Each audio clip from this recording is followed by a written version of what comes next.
Good morning student. તો આપણે ગુજરાતીના ગ્રામરમાં આજે સંધિ જોઈશું, બરાબર? તો બે સ્વરો, બે વ્યંજનો કે એક સ્વર અને એક વ્યંજન, અથવા તો વિસર્ગ અને સ્વર, અથવા તો વિસર્ગ અને વ્યંજનના અમુક નિયમો પ્રમાણેના અરસપરસ જોડાણને સંધિ કહેવામાં આવે છે. ટૂંકમાં જોઈએ તો કાં તો બે સ્વર હોય, કાં તો બે વ્યંજન હોય, કાં એક સ્વર હોય ને એક વ્યંજન હોય, કાં એક વિસર્ગ હોય અને કાં એક સ્વર હોય, અને કાં તો એક વિસર્ગ હોય અને એક વ્યંજન હોય.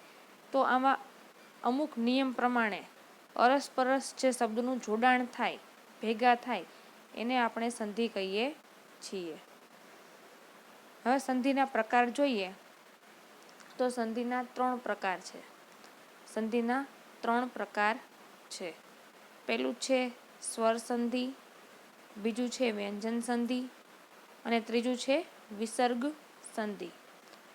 સંધિના ત્રણ પ્રકાર છે: સ્વર સંધિ, વ્યંજન સંધિ અને વિસર્ગ સંધિ.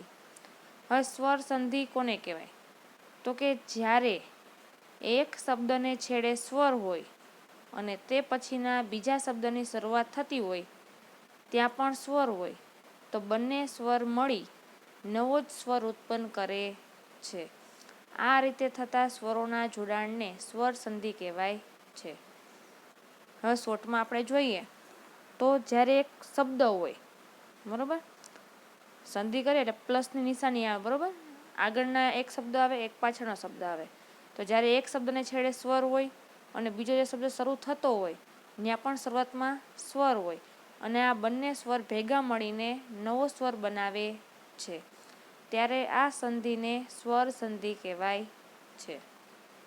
જેમ કે અ છે એ એક સ્વર છે, પ્લસ બીજો અ એ પણ એક સ્વર છે, તો બરાબર નવો સ્વર કયો બને છે? આ. અ પ્લસ અ બરાબર આ. તો અ સ્વર પ્લસ બીજો અ સ્વર બંને ભેગા થઈને નવો આ સ્વર બને છે. તો એની એક સંધિ આપણે જોઈએ તો કે સૂર્ય.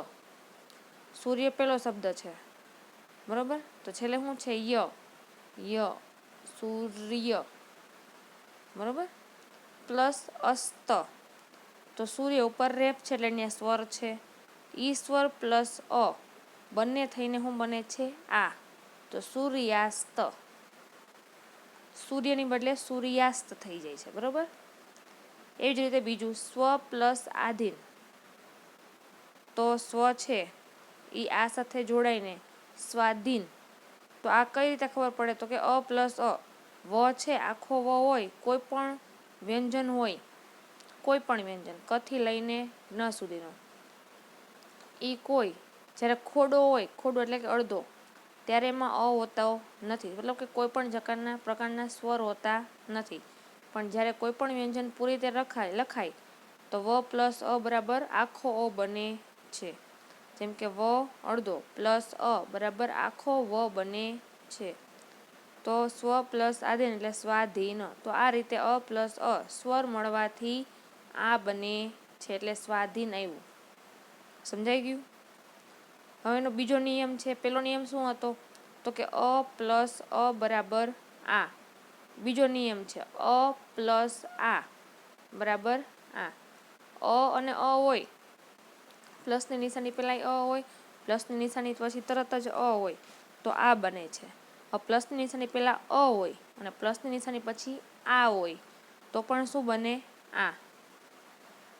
તો જોઈએ એનું ઉદાહરણ. જેમ કે વાત. ત આવ્યો એટલે અ આવ્યો, એમાં ત પ્લસ અ બરાબર આખો ત. તો અ પ્લસ આ આવરણ. વાત પ્લસ આવરણ બરાબર વાતાવરણ. તો આ બની ગયો. વાત હતું, આગળ અ છે, આ છે, આવરણનો આ છે, તો એ શું બની ગયું? વાતાવરણ. એવી જ રીતે સિંહ પ્લસ આસન, તો સિંહાસન. આ રીતે અ પ્લસ આ સ્વર મળવાથી તેમની સંધિ આ થાય છે. હવે ત્રીજો નિયમ જોઈએ. પેલો હતો અ પ્લસ અ બરાબર આ. બીજો નિયમ હતો અ પ્લસ આ બરાબર આ. ત્રીજો નિયમ આ પ્લસ આ બંને આ બરાબર આ. એનું ઉદાહરણ જોઈએ. મહા પ્લસ આશય. તો મહાશય. એમાં તો ઓલરેડી છે જ કાનો, તો આમાં પણ કાનો લગાડી દેવાનો, બરાબર. વિદ્યા પ્લસ આલય તો વિદ્યાલય. આ રીતે આ પ્લસ આ સ્વર મળવાથી તેમની સંધિ આ થાય છે. હવે ત્રીજો જોઈએ. ચોથો નિયમ છે આ પ્લસ અ બરાબર પણ આ થાય. પેલો નિયમ હતો અ પ્લસ અ બરાબર આ. બીજો નિયમ હતો અ પ્લસ આ બરાબર આ. ત્રીજો હતો આ પ્લસ આ બરાબર આ. ચોથો આ પ્લસ અ બરાબર આ. તો ભાષા, તો આ આવ્યો ભાષામાં. પ્લસ અંતર, આ પ્લસ અ થયો તો ભાષાંતર. વિદ્યા પ્લસ અર્થી તો વિદ્યાર્થી. તો આ રીતે આ પ્લસ અ સ્વર મળવાથી તેમની સંધિ આ થાય છે. જે રીતના આપણે અનું જોયું એવી જ રીતે ઈનું જોઈએ. તો મોટો ઈ પ્લસ નાનો ઈ બરાબર મોટો ઈ. નાનો ઈ પ્લસ મોટો ઈ બરાબર મોટો ઈ. નાનો ઈ પ્લસ નાનો ઈ બરાબર મોટો ઈ. અને મોટો ઈ પ્લસ મોટો ઈ બરાબર મોટો ઈ. તો પહેલાંનું ઉદાહરણ છે હરી, તો રસવઈ છે તો નાનો ઈ આવ્યો. હરી પ્લસ ઈચ્છા તો બંને રસવઈ છે, નાના ઈ છે, તો બરાબર શું બની જશે દીર્ઘ ઈ, તો હરીચ્છા. એ રીતના પરી પ્લસ ઈક્ષા તો પરીક્ષા. કવિ પ્લસ ઈશ્વર તો કવિશ્વર. યોગી પ્લસ ઈશ્વર તો યોગીશ્વર. આ રીતે ઈ કે દીર્ઘ ઈ પછી અથવા તો ઈ પછી ઈ આવે તો મોટો ઈ થાય છે. એવી જ રીતે ઉનો પણ નિયમ છે. નાનો ઉ પ્લસ નાનો ઉ બરાબર મોટો ઉ. નાનો ઉ પ્લસ મોટો ઉ બરાબર મોટો ઉ. મોટો ઉ પ્લસ નાનો ઉ બરાબર મોટો ઉ. મોટો ઉ પ્લસ મોટો ઉ બરાબર મોટો ઉ. એનું ઉદાહરણ છે ભાનુ પ્લસ ઉદય તો ભાનુદય. આ કેનું ઉદાહરણ છે નાના ઉનું. બંને બાજુ કેવા છે નાના ઉ. બીજું છે વધુ પ્લસ ઉલ્લાસ તો મોટો ઉ પ્લસ નાનો ઉ તો વધુલાસ.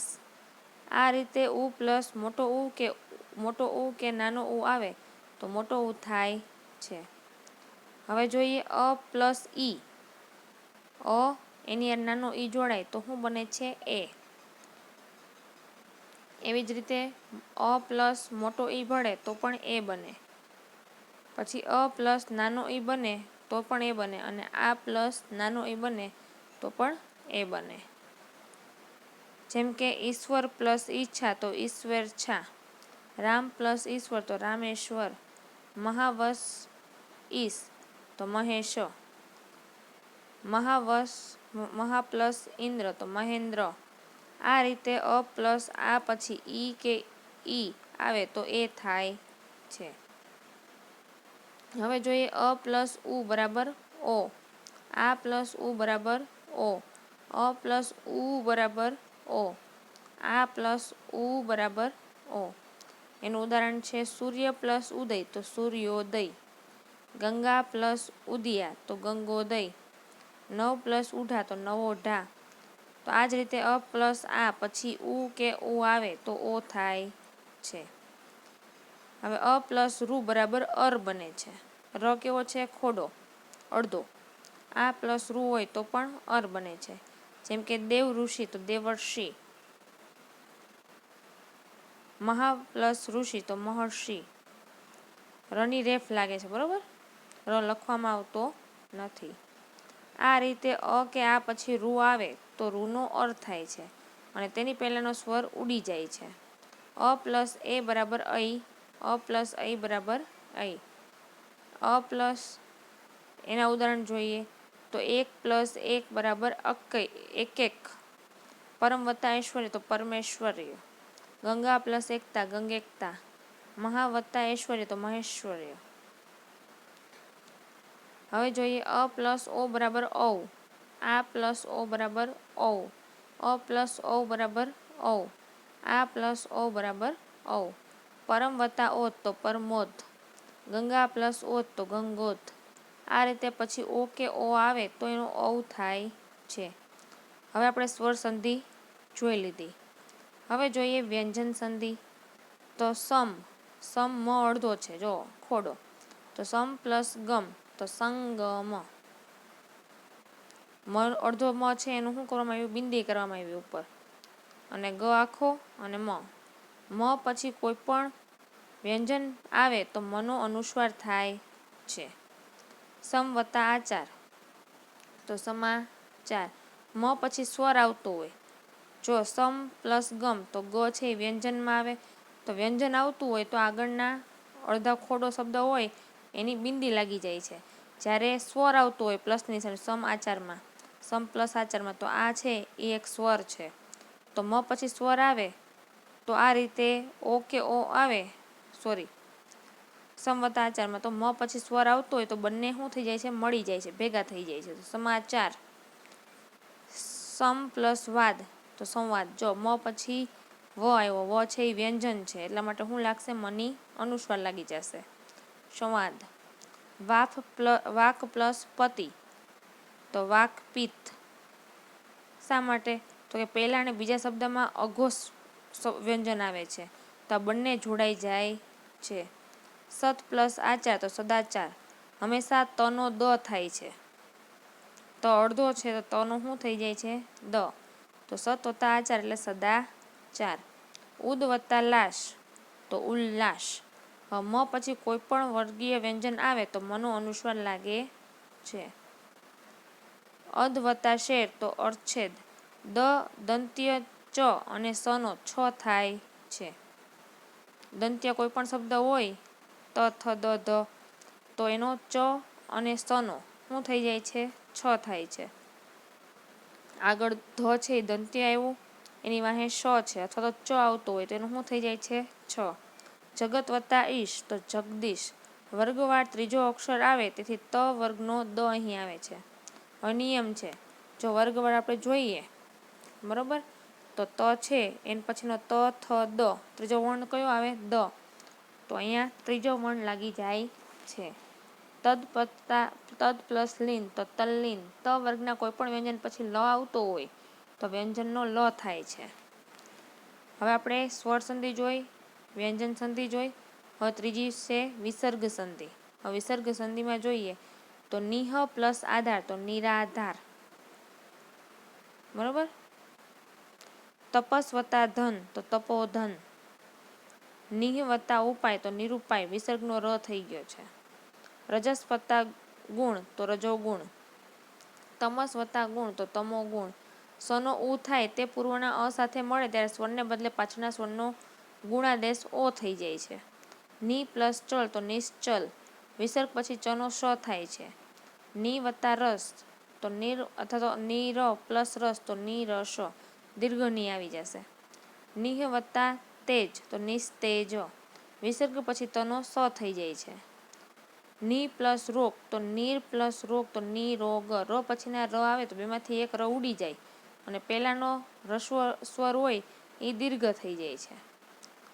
હવે આપણે સંધિ પૂરી કરી. હવે તમને એમ થશે કે આમાં ખબર કેમ પડે કે આ વિસર્ગ સંધિ છે કે આમાં કયો નિયમ લાગ્યો, આમાં ત્રીજો વર્ણ લેવાનો કે આમાં તનો દ કરવાનો, ધ કરવાનો.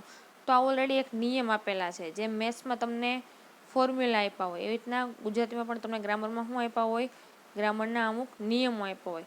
તો આ નિયમ પ્રમાણે છે, આમાં કોઈ માણસ કાંઈ કરી શકે નહીં. ઓકે. હવે છે સમાસ. બીજો આપણે કયો પ્રકાર જોશું, સમાસ ગ્રામરનો. તો સમાસ એટલે શું, તો કે સમાસ એટલે કે બે કે તેથી વધારે પદો જોડાય અને જ્યારે એક પદ અથવા એકમ બને એને આપણે સમાસ કહીએ છીએ. હવે બે કે તેથી વધુ પદ ભેગા થઈ જાય અને એક બની જાય એને આપણે સમાસ કહીએ છીએ. હવે સમાસનો વિગ્રહ કઈ રીતે થાય, તો કે વિગ્રહ એટલે સમાસના બંને પદને છૂટા પાડવાની પ્રક્રિયાને વિગ્રહ કહેવાય છે. કોઈ પણ બે પદ હોય, એક જ શબ્દ હોય એના બે પદ હોય, આગળનો અને પાછળનો, એ બંનેને છૂટા પાડીએ એટલે એને વિગ્રહ કહેવાય છે. જેમ કે આપણે સંધિમાં પણ છે, સંધિ વિગ્રહ કરો તો એટલે કે જે બે પદ જોડાયેલા હોય એને શું કરવાનું, જુદા પાડવાના. તો યાદ રાખો, પરીક્ષામાં સમાસનો વિગ્રહ કરવાનો હોતો નથી, માત્ર સમાસના પ્રકાર જ લખવાના હોય. સમજૂતી જોઈએ તો કે પૂર્વપદ. પૂર્વપદ એટલે કે આગળનું પદ. પૂર્વપદ એટલે આગળનું પદ અને ઉત્તરપદ એટલે પછીનું પદ, બરોબર. પૂર્વપદ એટલે આગળનું પદ, ઉત્તરપદ એટલે પછીનું પદ. તો પૂર્વપદ અને ઉત્તરપદ એટલે કે સમાસનો વિગ્રહ કરતા પ્રથમ પદને પૂર્વપદ કહેવાય છે અને પાછળના પદને ઉત્તરપદ કહેવાય છે. હવે સમાસના પહેલો પ્રકાર છે દ્વંદ્વ સમાસ. સમાસમાં સૌથી પહેલો પ્રકાર છે દ્વંદ્વ સમાસ. તમે આ સમાસ મોસ્ટ ઓફ ભણી ગયા છો, ક્યાંક તો તમારે આવતો જ હશે, બરાબર, ગ્રામરમાં એકાદમાં તો દ્વંદ્વ સમાસનો વિગ્રહ કરતી વખતે એનું જે આગળનું પદ હોય પૂર્વપદ અને એનું પાછળનું પદ એટલે કે ઉત્તરપદની વચ્ચે અને, કે, અથવા જેવા સંબંધવાચક પદો મૂકવામાં આવે છે. ઉદાહરણ તરીકે જોઈએ તો માતા પિતા. માતા પિતા તો માતા અને પિતા. માતા અને પિતા. માતા છે એ ઉત્તરપદ પૂર્વપદ કહેવાય છે, આગળનું પદ. પિતા છે એ ઉત્તરપદ કહેવાય, પાછળનું પદ. તો બંનેને અલગ કરવા હોય તો માતા અને પિતા. તો પૂર્વપદ સંબંધવાચક પદ ઉત્તરપદ. હવે 4, 5 તો 4 કે 5. 4 છે એ પૂર્વપદ છે, 5 છે એ ઉત્તરપદ છે. હાર જીત તો હાર કે જીત. આબોહવા તો આબ અને હવા. પેલો સમાસ હતો દ્વંદ્વ સમાસ. હવે બીજો સમાસ જોઈએ તો એનું નામ છે મધ્યમ પદ લોપી સમાસ. બીજો છે મધ્યમ પદ લોપી સમાસ. તમે સમાસના નામ સાંભળશો એમાં તમને ખબર પડી જશે. મધ્યમ પદ, વચ્ચેનું પદ હોય એને લોપ કરી નાખવાનું, એને જવા દેવાનું, એને આપણે મધ્યમ પદ લોપી સમાસ કહીએ છીએ. તો સમાસનો વિગ્રહ કરતી વખતે પૂર્વપદ એટલે કે આગળનું પદ હોય અને ઉત્તરપદની વચ્ચે એટલે કે છેલ્લું પદ હોય એની વચ્ચે જે મધ્યમ પદને ઉમેરવામાં આવે, વધારાનું પદ ઉમેરવામાં આવે. વિગ્રહ કરેલા સમાસમાંથી મધ્યમ પદનો લોપ કરતા. હવે જ્યારે આપણે છૂટું પાડીએ ત્યારે વચ્ચેનું પદ છે એ શું થઈ જાય? નીકળી જાય. તો મધ્યમ પદને કાઢી નાખવાનું, તો મધ્યમ પદ લોપી સમાસ બને છે. જેમ કે આગગાડી. આગગાડી તો આગ છે એ પૂર્વપદ છે, ગાડી છે એ ઉત્તરપદ છે. આપણે જ્યારે છૂટું પાડીએ તો કઈ રીતે લખશું? આગ વડે ચાલતી ગાડી. તો વડે ચાલતી છે એને મધ્યમ પદ કહેવાય છે. દીવા દાંડી તો દીવો બતાવતી દાંડી. તો બતાવતી છે એ શું છે? મધ્યમ પદ. સિંહાસન તો સિંહની આકૃતિવાળું આસન. તો આકૃતિવાળું છે એ શું છે? મધ્યમ પદ. મધ્યમ પદ. આરામ ખુરશી તો આરામ માટેની ખુરશી. દવાખાનું તો દવા માટેનું ખાનું અથવા સ્થળ. પહેલો સમાસ હતો દ્વંદ્વ સમાસ, બીજો હતો મધ્યમ પદ લોપી સમાસ, ત્રીજો છે તત્પુરુષ સમાસ. કયો સમાસ છે? તત્પુરુષ સમાસ. તો જે સમાસમાં એક પદ મુખ્ય હોય અને અન્ય પદ એની સાથે વિભક્તિના સંબંધથી જોડાયેલું હોય. પેલું પદ હોય એ મુખ્ય હોય, બીજું છે એ વિભક્તિના સંબંધથી જોડાયેલું હોય. વિભક્તિ આપણે શીખાતા, તો વિભક્તિ કેટલી હોય? તો કે મેઇન વિભક્તિ 6 હોય છે. પેલી કર્મ, કરણ, સંપ્રદાય, અપાદાન, સંબંધ અને અધિકરણ થી જોડાયેલું હોય તે સમાસને આપણે તત્પુરુષ સમાસ કહીએ છીએ. તો મરણ શરણ તો મરણને શરણ. છૂટું પાડીએ તો શું થશે? મરણને શરણ. ને છે એ શું છે? તો કે વિભક્તિનો પ્રત્યય છે. કઈ વિભક્તિનો પ્રત્યય છે? તો કે કર્મ વિભક્તિથી જોડાયેલું છે. બીજું છે પ્રેમ વશ તો પ્રેમને વશ. તો આ પણ કર્મ વિભક્તિથી જોડાયેલું છે. રત્ન જડિત તો રત્નો વડે જડિત. તો આ ત્રીજું છે કરણ વિભક્તિથી જોડાયેલું છે. યોગયુક્ત તો યોગથી યુક્ત. આ પણ કરણ વિભક્તિનું છે. ચિંતા મુક્ત તો ચિંતામાંથી મુક્ત. તો આ અપાદાન વિભક્તિનું છે. ભય મુક્ત તો ભયથી મુક્ત. આ પણ અપાદાન વિભક્તિનું છે. યુદ્ધ સજ્જ તો યુદ્ધ માટે સજ્જ. તો આ સંપ્રદાય વિભક્તિનું છે. હિમાલય તો હિમનો આલય. દેશ સેવા તો દેશની સેવા. વનવાસ તો વનમાં વાસ. ચંદ્રબિંબ તો ચંદ્રનું બિંબ. આ હતો તત્પુરુષ સમાસ. પહેલો દ્વંદ્વ સમાસ, બીજો મધ્યમ પદ લોપી સમાસ, ત્રીજો તત્પુરુષ સમાસ, ચોથો છે ઉપપદ સમાસ. તો જેમાં પૂર્વપદ અને ઉત્તરપદ સાથે વિભક્તિથી સંબંધથી જોડાયેલું હોય તથા ઉત્તરપદ ક્રિયાધાતુ ધરાવતું હોય. એટલે કે ઉત્તરપદ ક્રિયા સૂચવે છે. જેમ કે મનોહર તો છેલ્લું પદ છે શું કરતું હોય? ક્રિયા દર્શાવતું હોય. મનો એટલે મનને હરનાર. હરવું એટલે ક્રિયા છે એક. પાપડ તોડ તો પાપડને તોડનાર. તો આ પણ એક તોડનાર છે એ ક્રિયા છે. ગગન ભેદી તો ગગનને ભેદનાર, પગ રખું તો પગનું રક્ષણ કરનાર. આ કયો સમાસ હતો? તો કે આને ઉપપદ સમાસ કહેવાય છે. પછીનો સમાસ છે કર્મધારય સમાસ. કર્મધારય સમાસ. જે પદમાં એક પદ મુખ્ય હોય અને બીજું પદ એના વિશેષણથી કાર્ય કરતું હોય એને આપણે કર્મધારય સમાસ કહીએ છીએ. જેમ કે મહાદેવ તો મહાન એવા દેવ, નવયુગ તો નવો યુગ, મહોત્સવ તો મહાન ઉત્સવ, પરમેશ્વર તો પરમ વત્તા ઈશ્વર. હવે બહુવ્રીહી સમાસ જોઈએ. બહુવ્રીહી સમાસમાં જે સમાસના બંને પદો વચ્ચેની વિભક્તિનો વિશેષણ પ્લસ વિશેષ્યનો જે ઉપમાન હોય અથવા ઉપમેયનો સંબંધ હોય અને સમસ્ત પદ પંક્તિમાં અન્ય કોઈ પદના વિશેષણ તરીકે કામ કરતું હોય એને આપણે બહુવ્રીહી સમાસ કહીએ છીએ. જેમ કે ચોપગુ તો 4 છે પગ જેને તે, તો આખી પંક્તિ થઈ, લાઈન થઈ. ચોપગુ એટલે 4 પગ છે એવું માણસ. મુસળધાર એટલે મુસળ જેવી ધાર છે તેવું. નકામું એટલે નથી કામ જેનું તે. પછીનું છે દ્વિગુ સમાસ. તો દ્વિગુ સમાસ આ તો કર્મધારયનો પેટા પ્રકાર છે. જે કર્મધારય છે એનો પેટા પ્રકાર છે. એમાં પૂર્વ પદ છે એ સંખ્યાવાચક વિશેષણ હોય એટલે સંખ્યામાં દર્શાવેલું હોય અને સમસ્ત પદ એક વચનમાં યોજાઈ સમાકારનો અર્થ વ્યક્ત કરે છે. જેમ કે નવરાત તો નવરાત્રિનો સમૂહ, તો નવ આવ્યું સંખ્યા દર્શાવે છે. સપ્તપદી તો 7 પદનો સમૂહ, તો આમાં પણ શું આવ્યું? સંખ્યા. ત્રિભુવન તો 3 ભુવન, આમાં પણ સંખ્યા આવી. ચોતરફ તો 4 તરફ, આમાં પણ શું આવી? સંખ્યા. પછીનો છે સમાસ અવયવી ભાવ સમાસ. જે સમાસમાં પૂર્વપદ કોઈ અવયવ હોય અને ઉત્તરપદ નામ હોય અને સમસ્ત પદ ક્રિયા વિશેષણ અવયવ તરીકે વપરાતું હોય તેને અવયવી ભાવ વિશેષણ સમાસ કહેવાય છે.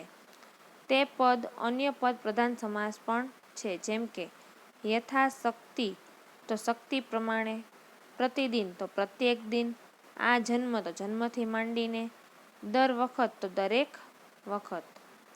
હવે જોઈએ સમાસ પૂરા થાય છે. હવે જોઈએ વિરામ ચિહ્નો. તો વિરામ ચિહ્નો એ વાંચન લેખનનો પ્રાણ છે. વિરામ ચિહ્ન જે કરેલા હોય એને આપણે જ્યારે વાંચતા હોય તો એ યોગ્ય રીતે વાંચવા જોઈએ. તેના સિવાય ભાષા સમજવી અઘરી છે. જો વિરામ ચિહ્નોનો યોગ્ય ઉપયોગ ન કરવામાં આવે તો અર્થનો અનર્થ થવાનો સંભવ છે. જેમ કે કાયદાનું પાલન કરવું નહીં, અલ્પવિરામ, કરનારને સજા કરવામાં આવશે. હવે અહીં અલ્પવિરામ ખોટી જગ્યાએ મુકાય છે. ભાષા વપરાતા વિભિન્ન વિરામચિહ્નો નીચે પ્રમાણે છે. પહેલું વિરામચિહ્ન છે પૂર્ણવિરામ એટલે કે ફૂલ સ્ટોપ. વાક્યને અંતે પૂર્ણવિરામ મુકાય છે. જેમ કે ગાંધીનગર ગુજરાતની રાજધાની છે. ક્રમસૂચક શબ્દો કે કકાવારીના શબ્દો કોટ્સ વગર આવે ત્યારે નદી, પર્વત, સમુદ્ર, જંગલ, ગુજરાતી, હિન્દી, અંગ્રેજી, સંસ્કૃત તો આપણે 1 કરીને ડોટ મૂકીએ, 2 કરીને ડોટ મૂકીએ, 3 કરીને ડોટ મૂકીએ, બરાબર. હવે સંક્ષિપ્ત રૂપમાં આપણે લખીએ છીએ ઘણીવાર. આપણે જ્યારે લેટર લખતા હોય તો ચિરંજીવી આખું નથી લખતા. શું લખીએ? ખાલી ચી કરીને ડોટ કરી દઈ. લિખિતન લખેલું હોય તો ત્યાં લી કરીને ડોટ કરી દઈ. તાક તો તાજા કલમ. જોકે પ્રચલિત બંને ટૂંકા સ્વરૂપો જેવા કે સેમી એટલે સેન્ટીમીટર, ચોમી એટલે ચોરસ મીટર, કિમી એટલે કિલોમીટર આ આપણે શબ્દ વાપરીએ જ છીએ. વગેરેમાં પૂર્ણવિરામનો ઉપયોગ થતો નથી. પ્રકરણ કે પુસ્તકના શીર્ષકમાં પૂર્ણવિરામનો ઉપયોગ થાય નહીં. જેમ કે તમારા પાઠનું નામ હોય એમાં કે પૂર્ણવિરામ મૂકવામાં આવતું નથી. જેમ કે સત્યના પ્રયોગો, તેમાં પૂર્ણવિરામ મૂક્યું હોય તો એ અશુદ્ધ વાક્ય રચના કહેવાય. પણ સત્યના પ્રયોગો લખ્યું હોય, પૂર્ણવિરામ ન કર્યું હોય તો એ શુદ્ધ વાક્ય રચના કહેવાય છે. બીજો છે અલ્પવિરામ. જ્યાં થોડું અટકવાનું જરૂરી હોય ત્યાં અલ્પવિરામ આવે છે. જ્યારે એકી સાથે ઘણા નામ, અલ્પવિરામ, વિશેષણો કે ક્રિયાપદ આપેલા હોય ત્યારે છેલ્લા સિવાયના દરેકની પછી અલ્પવિરામ આવે છે. જેમ કે સુધીર, સુરેશ, સુકેતુ અને સુદર્શન બધા પાસ થયા. રમવું, રડવું, કૂદવું અને અનુકરણ કરવું એ બાળકનો સ્વભાવ છે. સંબોધન પછી અલ્પવિરામ આવે. માલતી છાપું લાવ. પત્ર લેખનમાં સંબોધન અને વિદાય વચન પછી અલ્પવિરામ મૂકવામાં આવે. જેમ કે પૂજ્ય બાપુજી, આપનો સહૃદય. કારણ કે, કેમ કે એની પહેલા પણ અલ્પવિરામ આવે છે. પાક સુકાઈ રહ્યો છે કારણ કે ખૂબ તાપ પડી રહ્યો છે. અલબત્ત, ટૂંકમાં, જેમ કે એટલે કે શબ્દો પછી પણ ટૂંકમાં તમે પોલીસને જાણ કરી હતી. અવતરણ ચિહ્ન વાપરતા પહેલાં પણ અલ્પવિરામ આવે છે. રાધાએ કહ્યું અલ્પવિરામ, શ્યામ વિના હું જીવી શકું નહીં. કેમ, બેશક, હા, ના વગેરે શબ્દો પછી પણ અલ્પવિરામ આવે છે. ના, હું ત્યાં નહીં આવું. બેશક, અમારો ઉમેદવાર ચૂંટણી જરૂર જીતશે. આજ્ઞા પછી જો કોઈ ઉપવાક્ય આવતું હોય તો પણ અલ્પવિરામ આવે છે. જુઓ, છોકરાઓ તોફાન કરે છે. સાંભળો, કોઈ રડી રહ્યું છે. ત્રીજું છે અર્ધવિરામ. હવે અલ્પવિરામ કરતાં પણ વધુ અને પૂર્ણવિરામ કરતાં ઓછું અટકવાનું થાય ત્યારે એને અર્ધવિરામ કહેવાય છે. વાક્ય ખૂબ લાંબુ હોય ત્યારે સ્વતંત્ર ઉપવાક્યના અંતે અર્ધવિરામ મૂકવામાં આવે છે. રાજાએ અપરાધીનો એકરાર સાંભળ્યો. અર્ધવિરામ. તેની વાણીમાં પશ્ચાતાપ જોયો અને રાજાએ તેને માફ કર્યો. પછી છે ગુરુવિરામ. ગણતરી કરવા ગુરુવિરામ ચિહ્ન આવે છે. પુરુષાર્થ 4 છે: ધર્મ, અર્થ, કામ અને મોક્ષ. અવતરણ માટે ગુરુવિરામ ચિહ્ન આવે છે. ગાંધીજીએ કહ્યું, ખરાબ અક્ષર અધૂરી કેળવણીની નિશાની છે. મુખ્ય અને ગૌણ શીર્ષક અલગ કરવા માટે પણ ભારત, ભૂપૃષ્ઠ અને રાજકીય. હવે છે પાંચમું છે પ્રશ્ન ચિહ્ન. જ્યાં પ્રશ્ન પૂછવાનો ત્યાં વાક્યના અંતે પ્રશ્નાર્થ ચિહ્ન મૂકવામાં આવે છે. જેમ કે સાબરમતી ક્યાંથી નીકળે છે. મિશ્ર વાક્યના મુખ્ય વાચ્યના પ્રશ્ન હોય તો પણ પ્રશ્નવાચ્ય અંતે મુકાય છે. મને કંઈ ખબર હતી કે તમે અહીં જ હશો. સંયોજકથી જોડાયેલ બે ઉપવાક્યોના પ્રશ્નોનો ભાવ હોય તો પ્રશ્નવાચક આવતું નથી. જેમ કે તમે ત્યાં જઈને શું કરો છો એ મને ખબર છે. પછી છે આશ્ચર્ય ચિહ્ન. ક્રોધ, આશ્ચર્ય, ધિક્કાર, પ્રશંસા, દુઃખ, આનંદ જેવી લાગણીઓને દર્શાવવા માટે આશ્ચર્ય ચિહ્નનો ઉપયોગ થાય છે. વાહ, કેવું સરસ! ધન્ય છે તારી જનતાને. પછી છે અવતરણ ચિહ્ન. અવતરણ ચિહ્નમાં બે પાર્ટ પડે છે: એક વડું અવતરણ ચિહ્ન અને બે વડું અવતરણ ચિહ્ન. હવે કોઈના બોલાયેલા શબ્દ દર્શાવવા હોય ત્યારે અવતરણ ચિહ્ન વાપરવામાં આવે છે.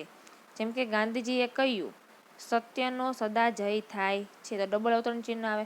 હવે કોઈ પાઠ કે એનું નામ હોય તો સિંગલ અવતરણ ચિહ્ન આવે છે.